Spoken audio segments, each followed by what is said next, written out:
बिस्मिल्लाहिर्रहमानिर्रहीम। अस्सलाम वालेकुम। मैं हूं रज़ा मेकन, आप देख रहे हैं IR के न्यूज़। आइए जानते हैं कुछ आज की अहम अपडेट्स इमरान रियाज खान से। हुकूमत में और पाकिस्तान तहरीक इंसाफ में एक मरतबा फिर तनाव ऊपर की तरफ जाता हुआ, यानी तनाव कम होता है और फिर एकदम बढ़ जाता है। अली अमीन गंडापुर साहब ने काफ़ी हेल्प की वफाकी हुकूमत की। जो पश्तून कौमी जरगे वाला मामला था उसमें बहुत ज़्यादा तज़ब्ज़ुब था, परेशानी थी और बहुत ज़्यादा बेचैनी थी वफाकी हुकूमत में और इदारों में कि पता नहीं यहाँ पर क्या होने जा रहा है। अब वो उनका डेमोक्रेटिक राइट है कि वो एक जरगा करना चाह रहे हैं, उनकी पुरानी एक रवायत है जो उनकी सैकड़ों सालों से चली आ रही है, तो वो जरगा तो होना था। बहरहाल वो जरगा हो रहा है, लेकिन अली अमीन गंडापुर ने काफ़ी मदद की। लेकिन उस मदद के बदले में ना वो अपने लीडर की एक मुलाकात करवा सके, यानी इमरान खान साहब की मुलाकात तो हो ही जानी चाहिए थी, ना वो करवा पाए। और इमरान खान साहब की जो बहनें हैं वो भी नाजायज़ तौर पर कैद में, यानी उनके ऊपर अजीबोगरीब किस्म का मुकदमा बनाया गया है। अब दोबारा उनका रिमांड है, देखते हैं कि जज दोबारा क्या करते हैं उनके साथ। होना तो ये चाहिए कि उन्हें आज़ादी मिल जाए। देखिए, इमरान खान के लिए छोटी बात नहीं है, उनकी एहलिया को जेल में रखा गया है।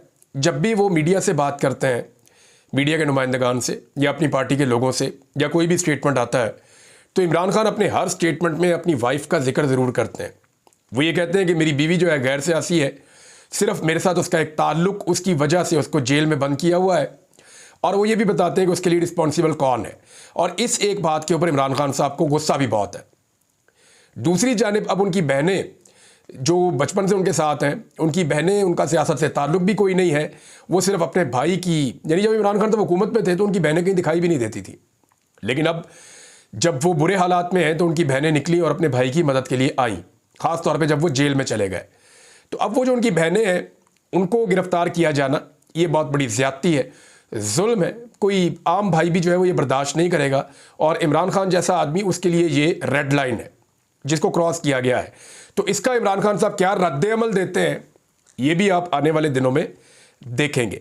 अब यहाँ पे दो मौक़िफ़ है, एक मौक़िफ़ है पाकिस्तान तहरीक इंसाफ का और एक मौक़िफ़ है फेडरल गवर्नमेंट का। और कुछ जो न्यूट्रल लोग हैं वो ये चाहते हैं कि जब तक शंघाई ताउन तंजीम का इजलास चल रहा है पाकिस्तान तहरीक इंसाफ कोई एहतजाज ना करे। लोग ये कह रहे हैं कि जब तक ये चल रहा है मामला तब तक आप एहतजाज ना करें। लेकिन एक सवाल और भी है ना कि क्या जब तक ये इजलास चल रहा है तब तक हॉर्स ट्रेडिंग रुक जाएगी, तब तक लोगों को घरों से अगवा किया जाना रुक जाएगा, क्या तब तक लोगों पर तशद्दुद रुक जाएगा, क्या तब तक चादर और चार दीवारी का तकद्दुस का पामाल करना भी रुक जाएगा? क्योंकि जब आप लोगों को मारते हैं तो लोग चीखते हैं, उन्हें जब तकलीफ होती है। ये नहीं हो सकता कि आप उन्हें मारें और वो उनके मुंह से आवाज़ ही ना निकले। तो फिर गारंटी वहाँ से भी आनी चाहिए ना कि जी हम आईनी तरमीम भी रोक देते हैं, हॉर्स ट्रेडिंग भी रोक देते हैं, फिर इमरान खान से मुलाकात भी करवा दें। पाकिस्तान तहरीक इंसाफ ने ऑफर किया है कि हमने 15 तारीख को एहतजाज का ऐलान किया। पहले जरा पाकिस्तान तहरीक इंसाफ के जो स्टेटमेंट्स हैं ना वो आप देख लें, आपको जरा समझने में आसानी हो जाएगी कि मामला कहाँ तक पहुँच गया, इंटेंसिटी इस वक्त क्या है। तो जो इस वक्त की सूरत हाल है, और तहरीक इंसाफ की सियासी कमेटी ने इमरान खान से फौरी मुलाकात ना करवाने की सूरत में 15 अक्टूबर को इस्लामाबाद में एहतजाज का ऐलान कर दिया है। और ये भी कहा गया कि अगर इमरान खान साहब से हमारी मुलाकात ना करवाई गई तो तहरीक इंसाफ के हर कारकुन को कह देंगे पूरे पाकिस्तान में कि वो फिर इस्लामाबाद पहुंचे।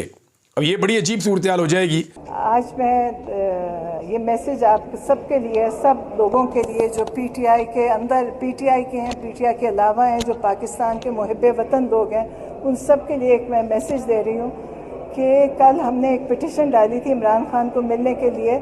एक भाई के तौर पे मैंने कहा मुझे मिलने दिया जाए, जो उन्होंने इनकार कर दिया, और उस वजह से पीटीआई ने एक एहतजाज की कॉल दिया। और उस कॉल में हम सब, मैं, हमारी फैमिली पूरी, हमारे दोस्त और सारी पीटीआई शिरकत कर रही है।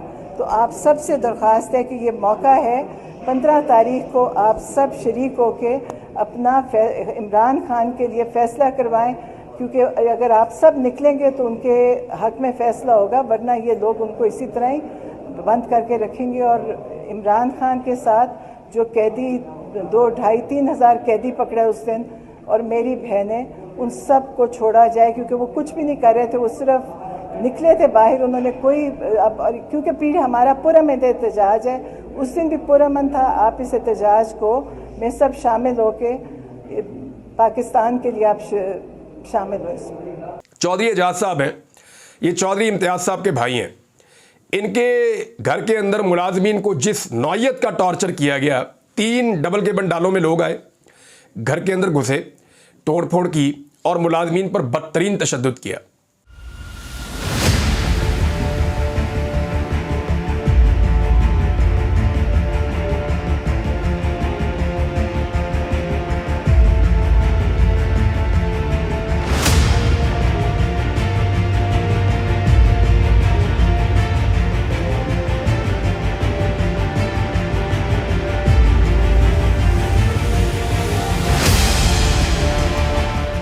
इसी तरह जो है वो मैंने आपको बताया था, मुबीन आरिफ जट के घर पे, डेरे पे, फैक्ट्री पे, हर जगह पे टॉर्चर किया गया, मुलाजमीन को गिरफ्तार कर लिया गया, फैक्ट्री बंद कर दी गई।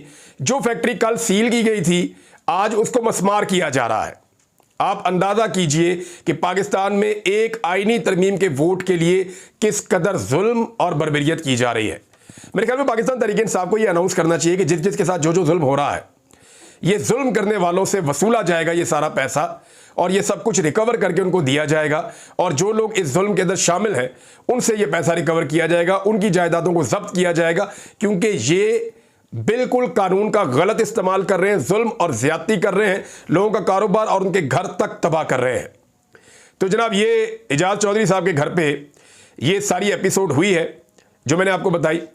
मुबीन आरिफ जट साहब के साथ भी इसी तरह के वाकयात हुए हैं, और बहुत सारे MNAs हैं लगातार, उनके ऊपर वड़ाइश साहब हैं उनके साथ ये हुआ, एक मलिक साहब हैं उनके साथ ये हुआ, वो बेशुमार MNAs हैं जिनके ऊपर अटैक हो रहा है। दूसरी जानिब हुकूमत ये इल्ज़ाम लगा रही है कि पाकिस्तान तहरीक इंसाफ ने अपने ही सेनेटर्स और अपने ही MNAs अगवा कर लिए हैं। तो मैं आपको बताता हूँ हुआ क्या था। जब पिछली मरतबा ये आईनी तरमीम हो रही थी ना, तो पाकिस्तान तहरीक इंसाफ की तैयारी नहीं थी। तहरीक इंसाफ ने बगैर तैयारी के मैदान में उतरे तो पता चला कि उनके 7 बंदे तब तक कंप्रोमाइज़ हो चुके थे, उनको अगवा कर लिया गया था। तो तहरीक इंसाफ ने फजलुर रहमान साहब को मनाया और कुछ ना कुछ करके वो बच गए। 2-3 वोटों से बचे थे पिछली मरतबा। अच्छा, उसके बाद हुआ यह कि फौरी तौर पे पाकिस्तान तहरीक इंसाफ के MNAs जैसे ही मंजर आम पे आए, तहरीक इंसाफ ने अपने MNAs के लिए एडवाइजरी जारी की कि आप पब्लिक मुकामात पे नहीं जाएंगे, आप अपने घरों में नहीं जाएंगे, अपने आप को महफूज करें। तो तहरीक इंसाफ के ज़्यादातर MNAs अपने आप को कोई शुमाली इलाका जात में ले गया, कोई अपने आप को किसी गांव में ले गया, किसी ने पंजाब में किसी जगह पे छुपा लिया, कोई सिंध चला गया, कोई कहीं चला गया, कोई खैबर पख्तूनख्वा चला गया। तो इन MNAs ने अपने आप को महफूज कर लिया, इन MNAs ने अपने आप को बचा लिया ताकि इनसे दोबारा जोर ज़बरदस्ती ना की जा सके। कई MNAs ने अपनी फैमिलीज को भी गायब कर दिया। कुछ MNAs जो है वो पाकिस्तान से बाहर, जिनका दाव लगा वो पहले ही पाकिस्तान से बाहर जा चुके थे। तो इस सूरत हाल में अब हुकूमत के वोट पूरे नहीं हो रहे, यानी जो सेनेटर्स पहले काबू आए हुए थे वो भी इस वक्त काबू नहीं आ रहे और वो अपने आप को महफूज बना चुके हैं।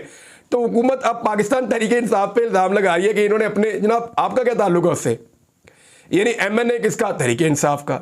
गया किधर, अगर गया तो तहरीक इंसाफ के पास गया। आपका क्या मसला है? एक और मसला है जो इससे ज्यादा संजीदा है, और वो बिलावल ने उसका तस्करा कर भी दिया। बिलावल ने यह बताया कि 5 बंदे ऐसे हैं जिनके हवाले से उन्हें खदशा है कि वो गायब हो जाएंगे। ये बिलावल ने कहा कि 5 बंदे हमारे ऐसे हैं जो गायब हो जाएंगे। ये हुकूमती इत्तेहाद की वो बात कर रहे हैं। MKM का कोई बंदा गायब नहीं होगा। वो मैं आपको बता देता हूँ, MKM जो है उनकी एक भी सीट उन्होंने नहीं जीती हुई। वो सारे फॉर्म 47 पे आए हुए हैं और उन सबको पता है कि उनकी कितनी औकात है। वो जिस वक्त ज़रा सा इधर उधर होंगे तो वो जेलों में ही जाएंगे सीधे। उनके ऊपर मुकदमात भी बड़े खौफनाक हैं। तो MKM तो पूरी तरह से कंप्रोमाइज्ड है। पीपल्स पार्टी और PMLN के लोगों ने रब्ता किया है पाकिस्तान तहरीक इंसाफ के लोगों से। उन्होंने कहा जी हम इस आईनी तरमीम का अगर हिस्सा ना बने और हम अपने आप को इससे बाहर रखें तो क्या हमारे सियासी मुस्तकबिल के लिए आप कोई गुंजाइश पैदा कर सकते हैं। यानी ये उनसे पूछा गया है। मेरी इतला के मुताबिक 3 लोगों ने तो पूछा है, बिलावल 5 कह रहे हैं तो हो सकता है और भी हों, लेकिन 3 लोगों का मुझे पता है कि उनके राब्ते हुए पाकिस्तान तहरीक इंसाफ से। उन 3 लोगों से ये बातचीत हुई है कि जी ठीक है, अगर आप इस आइन पे हमले का हिस्सा नहीं बनना चाहते तो पाकिस्तान तहरीक इंसाफ जो है वो उसके ऊपर क्या रद्द-ए-अमल देगी। अभी ये फैसला तो उन्होंने नहीं किया, लेकिन मुझे ये पता है, इतना मैं जानता हूँ कि बातचीत हुई है। जिन लोगों के बीच में हुई है वो भी जानता हूँ, जिस बंदे के बीच में बातचीत हुई है वो भी जानता हूँ। इस वक्त बताना मुनासिब नहीं है, लेकिन ये मैं आपको बताता हूँ कि बातचीत हुई है। जवाब क्या गया तहरीक इंसाफ का और उधर से क्या फाइनल हुआ ये मुझे अभी तक नहीं पता। ये बातचीत कितनी संजीदा है ये मुझे अभी तक नहीं पता, लेकिन बिलावल ने जो खदशे का इजहार किया है इसको आप हवा में नहीं फेंक सकते। बिलावल ने एक और बहुत अजीब बात की। बिलावल ने कहा जी कायद-ए-आज़म मोहम्मद अली जिन्ना का ख्वाब था आईनी अदालत बनाना, तो भाई अगर बिलावल साहब कायदे आज़म मोहम्मद अली जिन्ना का ख्वाब था आईनी अदालत बनाना, तो आपके नाना ने क्यों नहीं बनाई 1973 के आइन को बनाते हुए? तब बना देनी थी, कायदे आज़म का ख्वाब पूरा कर देना था। ये एक्चुअली वो ख्वाब है बिलावल साहब जो आपने एस्टेब्लिशमेंट की गोद में गहरी नींद सोते हुए देखा, और इसलिए देखा कि अगर आप नींद से जागे तो आपकी हुकूमत नहीं बचेगी, इसलिए आपको ये ख्वाब दिखाया गया है और आप इसे पूरा करना चाहते हैं। क्या कायदे आज़म के ख्वाब की तकमील ऐसे होगी कि औरतों को बच्चों को उठा लो? क्या ऐसे होगी कि लोगों को मारो कुटो जलील करो अगवा करो? क्या ऐसे होगी कि 1-1 अरब रुपए का 1-1 वोट खरीदो? कायदे आज़म ने यह सिखाया था। तो नाजरीन, ये थी आज की अहम अपडेट्स। इसी के साथ अपने मेजबान रज़ा मेकिन को इजाजत दीजिए। अल्लाह हाफिज। पाकिस्तान जिंदाबाद।